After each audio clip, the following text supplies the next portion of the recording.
하나님의 말씀 열왕기하 13장 말씀입니다.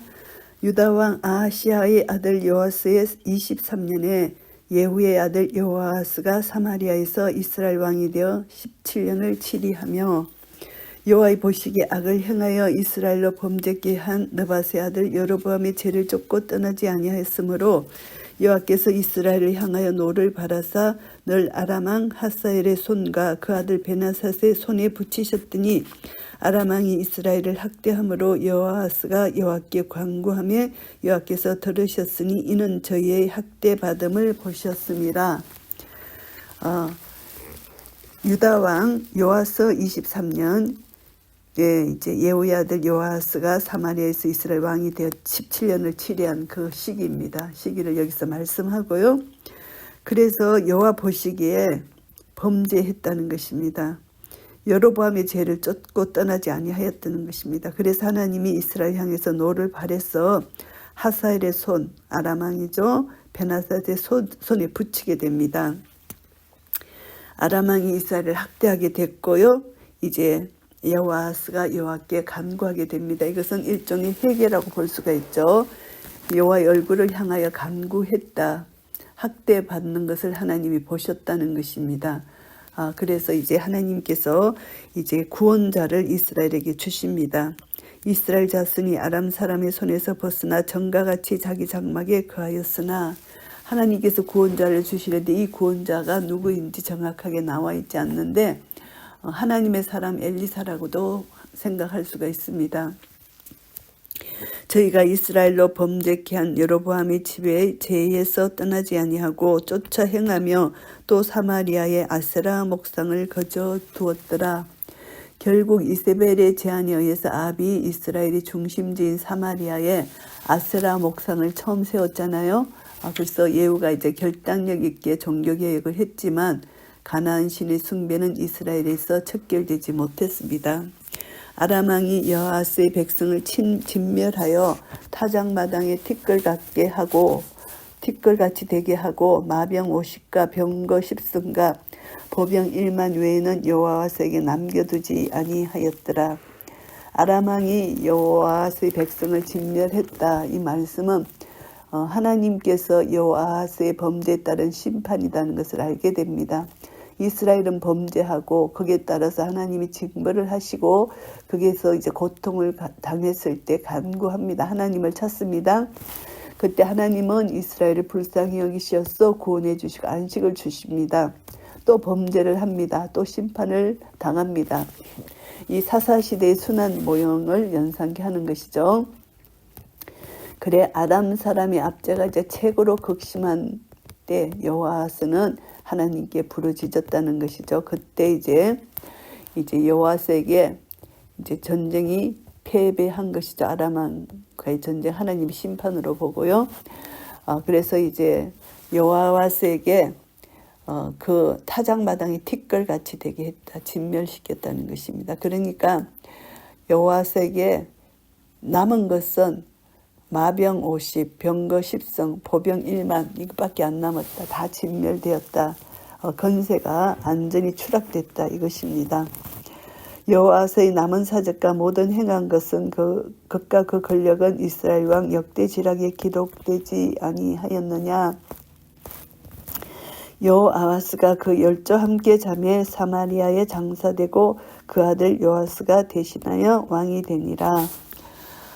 유다 왕도 요아스고 이때 또 이스라엘 왕도 요아스가 됩니다. 이름이 똑같은 이름이죠. 그래서 이제 10절부터 이제 이스라엘 왕 요아스에 대한 얘기가 나옵니다. 유다 왕 요아스의 37년에 요아스의 아들 요아스가 사마리아에서 이스라엘 왕이 되어 16년을 치리하며 여호와 보시기에 악을 행하여 이스라엘로 범죄케 한 느밧의 아들 여로보암의 모든 죄에서 떠나지 아니하고 쫓아 행하였더라. 이스라엘 왕 요아스가 여로보암의 죄를 그대로 행했다는 것입니다. 그래서 이제 요아스의 남은 사적과 무릇 행한 일과 유다 왕 아마시아와 싸운 권력은 이스라엘 왕 역대지락에 기록되지 아니하였느냐. 이렇게 말씀하고 요아스가 그 열조와 함께 자매 이스라엘 왕들과 함께 사마리아에 장사되고 여로보암이 거기에 앉으니라. 이제 엘리사가 죽을 병이 들매 이스라엘 왕 요아스가 제게로 내려갔어 그 얼굴에 눈물을 흘리며 가로되 내 아버지여 내 아버지여 이스라엘의 병거와 마병이여 하며 엘리사가 이제 죽을 병이 걸렸다. 여기서 보면 엘리사의 이름이 다시 언급된 것은 그가 예후에게 기름을 붓게 한 9장에서 보면 그 사건 이후에 약 50년 만입니다. 그 기간 동안 엘리사가 행한 행적에 관해서는 전혀 성경에 언급이 없습니다. 그래서 이때 엘리사의 나이를 감안해 보면은 요아스가 왕위에 오를 점에 적어도 그의 나이가 한 80세쯤 되었을 것이다. 이렇게 볼 수가 있습니다. 그래서 엘리사의 병은 노환으로 인한 것임을 알 수가 있고요. 요아스가 이제 저기로 내려갑니다. 이것은 이제 방문한다 이런 의미죠. 이제 왕이 사마리아에 있는 엘리사를 방문한 것이죠. 그래서 선지자에 대한 존경심, 사려 깊은 배려를 여기서 나타냅니다. 내 아버지여 내 아버지여 존경했다는 것이죠. 이스라엘의 병거와 마병 최고의 무기가 하나님의 사람이잖아요. 선지자. 그래서 엘리자의 영적 권위가 당대 이스라엘 최고의 지위에 놓여 있다는 것을 뜻합니다. 이 요아스의 눈물은 하나님의 능력이 이스라엘을 떠날지도 모른다는 두려움, 강야에 버려진 자의 절망과 공포를 표현한 그런 눈물이라고 볼 수가 있습니다. 엘리사가 저에게 이르되 활과 살들을 취하소서. 활과 살들을 취하며 또 이스라엘 왕에게 이르되 왕의 손으로 활을 잡으소서. 곧 손으로 잡으며 엘리사가 자기 손으로 왕의 손을 안찰하고 이제 활과 살을 취해서 잡으라는 것입니다.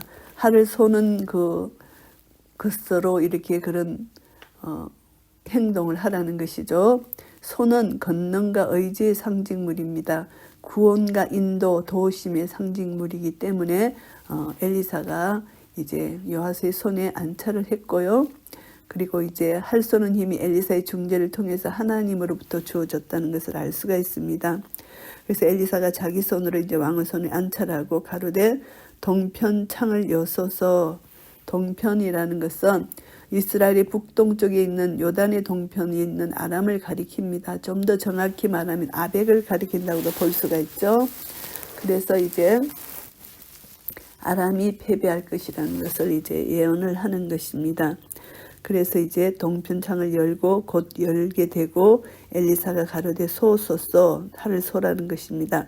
곧 쏘매 엘리사가 가로되 이는 여호와의 구원의 살 곧 아람에 대한 구원의 살이니 왕이 아람 사람을 진멸하도록 아벡에서 치리이다. 이제 승리를 선포하는 것입니다. 또 가로되 살들을 취하소서. 곧 취하며 엘리사가 또 이스라엘 왕에게 이르되 땅을 치소서. 이에 3번 치고 그친지라. 이제 핫살로 땅을 치라는 것입니다. 활을 쏜 것은 아람에 대한 선전포고를 상징한다면 핫살로 또 땅을 친 것은 아람을 쳐서 파할 것을 이제 대한 상징적 행위입니다. 그래서 반복된 상징적 행위로 말미암아 요아스는 대단히 큰 위로와 승리에 대한 확신감을 갖게 되었을 것이고 이제 3번 치고 거쳤습니다. 하나님의 사람이 노하여 가로되 왕이 5, 6번을 칠 것이니이다. 그리하였다면 왕이 아람을 진멸하도록 쳤으리이다.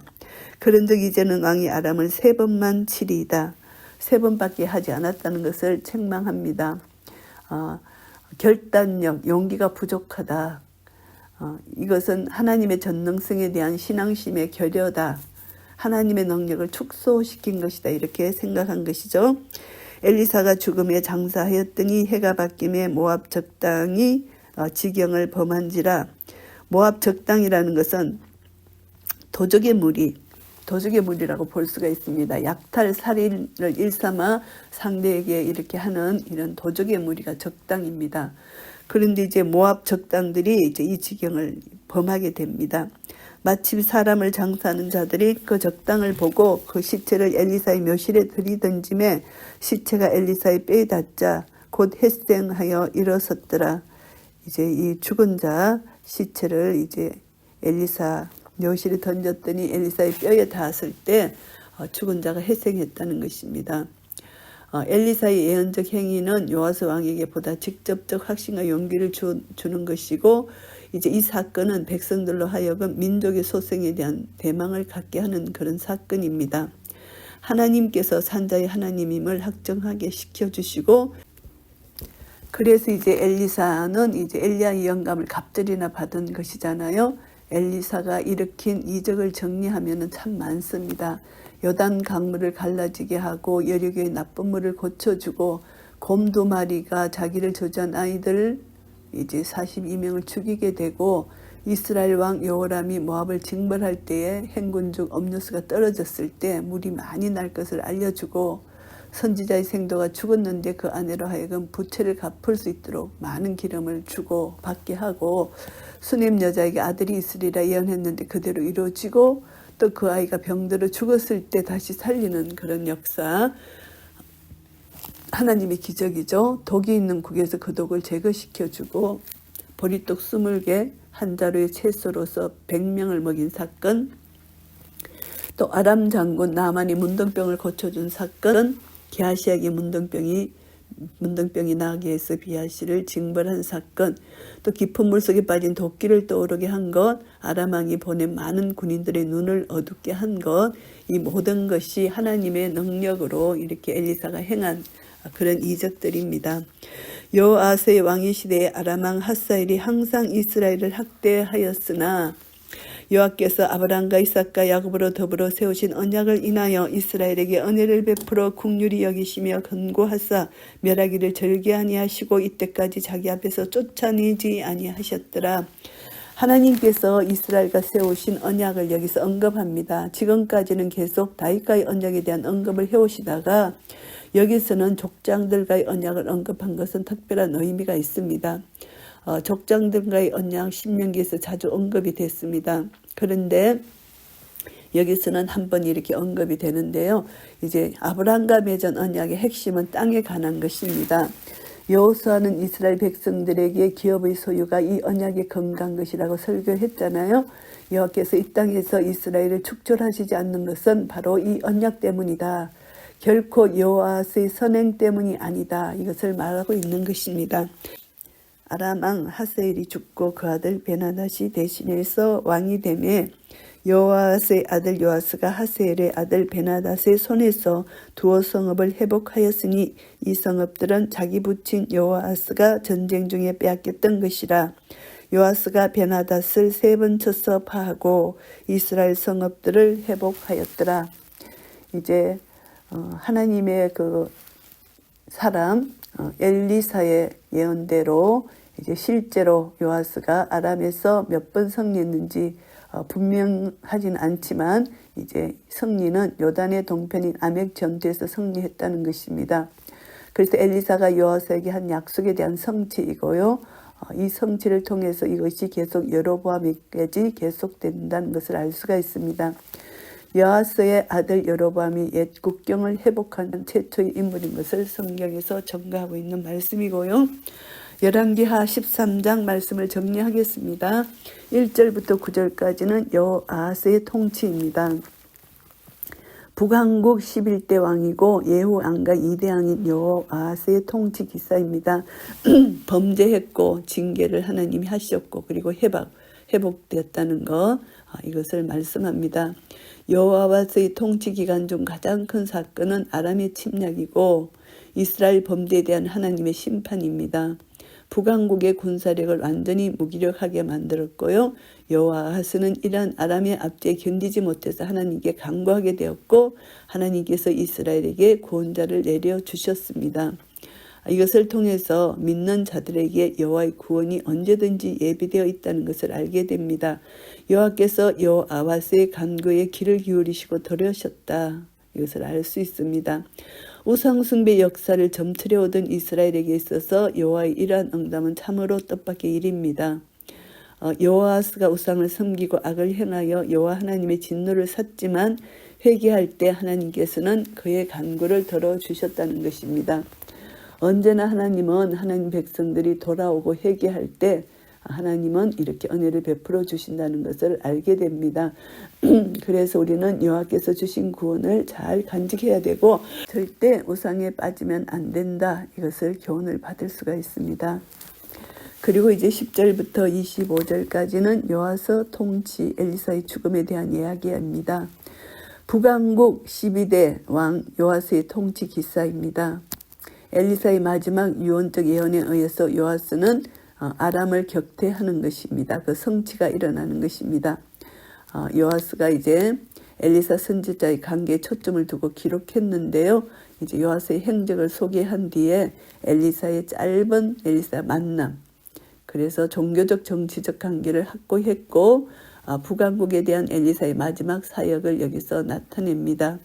엘리사가 죽은 후 그의 뼈를 통해 일어난 초자연적인 이적, 그가 예언한 말씀이 성취된 결과를 언급해서 엘리사가 진정한 하나님의 사람이라는 것을 나타내는 것이고요. 우리는 이것을 통해서 엘리사의 애국심에 대해서 다시 한번 생각할 수가 있습니다.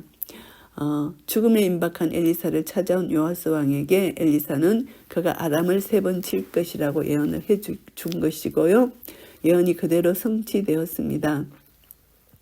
죽음이 임박해도 조국의 이태로움을 간과하지 않고 하나님 안에서 요아스와 이스라엘에게 이렇게 최선을 다하는 이 선지자, 그래서 하나님 같은 심정으로 엘리사는 이스라엘 백성들을 불쌍히 여겼다는 것을 알게 됩니다. 여호와 하나님의 긍휼과 인내, 이것은 패역한 이스라엘이 이와 같이 훌륭한 선지자를 이스라엘의 보호자, 위로자로 구원자로 하나님이 보내신 것이고요. 엘리사를 통하여 구원과 부활의 주이신 그리스도의 형상을 보게 하신 것입니다. 하늘나라의 소망을 갖게 한 것이고요. 언약에 신실하신 하나님의 언약에 대한 신실함, 각 예언의 말씀이 성취되는 증거로 나타나는 것입니다. 이것을 통해서 우리는 다시 한번 하나님이 택한 백성, 언약 백성은 회개할 때 하나님은 반드시 구원의 손길을 펴신다는 것, 이것은 우리의 소망입니다. 그래서 하나님의 놀라운 은혜는 우리가 잘못했을 때 하나님 앞에 진심으로 진정으로 회개할 때 하나님은 언약 백성을 반드시 회복시켜 주신다는 놀라우신 신실하신 하나님을 우리가 만날 수가 있습니다. 그래서 우리는 다시 한번 이제 우리 마음과 성품과 힘을 다하여 하나님을 사랑하고 하나님 말씀에 순종해서 하나님이 우리를 통하여 이루시고자 하신 모든 일들을 우리에게 주신 사명을 넉넉히 감당해서 하나님 나라 의를 구할 때 하나님을 통해서 우리는 모든 것을 공급받아서 하나님께 온전한 영광으로 돌려드리는 한 분 한 분 되시기를 예수 그리스도 이름으로 축복합니다. 아멘.